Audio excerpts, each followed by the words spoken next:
New leads have brought the FBI to revisit one of the most pressing cold cases in Chula Vista, the 2002 disappearance of 14-year-old Gaby Gonzalez. Yeah, the FBI and other law enforcement agencies are joining together to search the Otay River bottom in Chula Vista, where they believe Gaby may be buried. 10 News reporter Mimi Alcala is in Chula Vista with that search.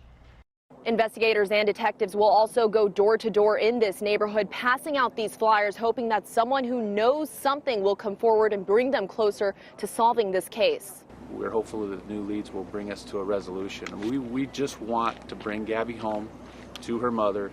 We want to solve this case, and we want to identify those people involved in her murder. For a long time, detectives have believed that Gaby's body could be buried in the Otay River bottom. Today, the FBI and several different law enforcement agencies have joined forces and are thoroughly searching the area after they got new evidence that pointed them in this direction. They can't tell us what that evidence is, but do say they are confident they have the right location and are hopeful they'll have new developments by the end of this day.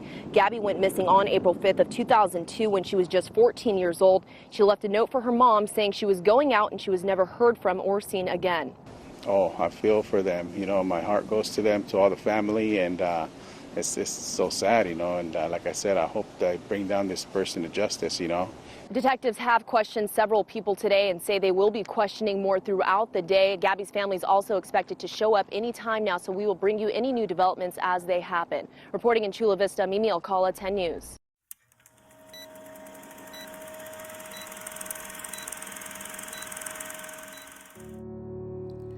"14-year-old Gabriela Gonzalez disappeared on Friday, April 5th of 2002 in San Diego, California. School records indicated that Gabriela, affectionately known as Gaby, failed to attend her classes that day. It was also discovered that she had 2 unexcused absences prior to her disappearance. And on the morning of April 5th in 2002, Gaby's mother dropped her off at Montgomery High School. Gaby exited the vehicle after a brief conversation with her mother and was never seen again. Later on that day, Gaby's mother will return home to discover a letter and Gaby missing. The letter was from Gaby and addressed to her mother. Inside the note, Gaby stated that she was going out and she loved her mother. Other reports claim that her boyfriend's name was mentioned in the note, but I couldn't confirm that. But Gaby's mother began to grow concerned when she didn't come home that night. So she decided to contact the Chula Vista Police Department to report Gaby missing.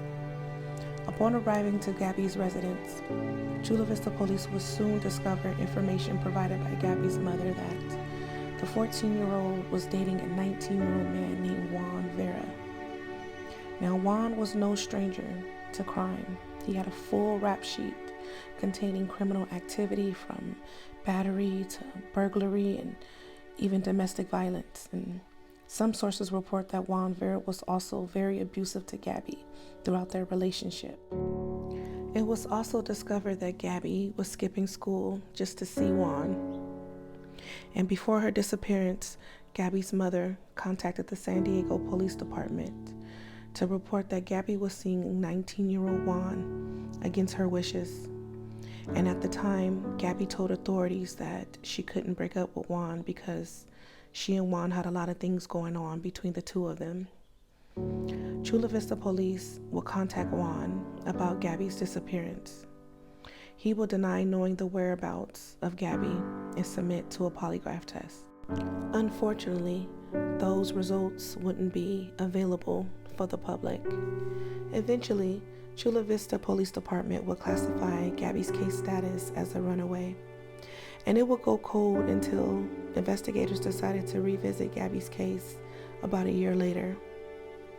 Further information collected would change Gaby's case status from a typical runaway to a probable homicide. CVPD would receive information from unknown resources to the public that claims that Gaby was killed and her body was buried at the river bottom of the Otay River Lake, which is located at the Otay River Regional Park in Chula Vista, California. And in 2005, searchers will comb through the brushes with cadaver dogs with hopes of finding the remains of Gaby, or at least the clues that will lead to her disappearance. Searchers will come up empty, and in 2016, a new command post was set up to research the Otay River Regional Park for the body of Gaby, but that too search will come up empty as well. Investigators would announce that even though Gaby's remains weren't found, they were still confident that they were searching the right location, and they were also very happy with the information collected at the scene. Authorities would re-interview Juan Vera about Gaby's disappearance once again in 2016, and on a phone interview, he again denied any involvement in her disappearance or their whereabouts. To this day, Gaby remains missing. She will be going on 36 years old as of September of 2023. And at the time of her disappearance, she was a 9th grader who attended Montgomery High School. She was described as being 5'1", weighing 115 pounds, with brown hair and brown eyes. She had a tattoo of the names Gaby and Juan, which was located on her back.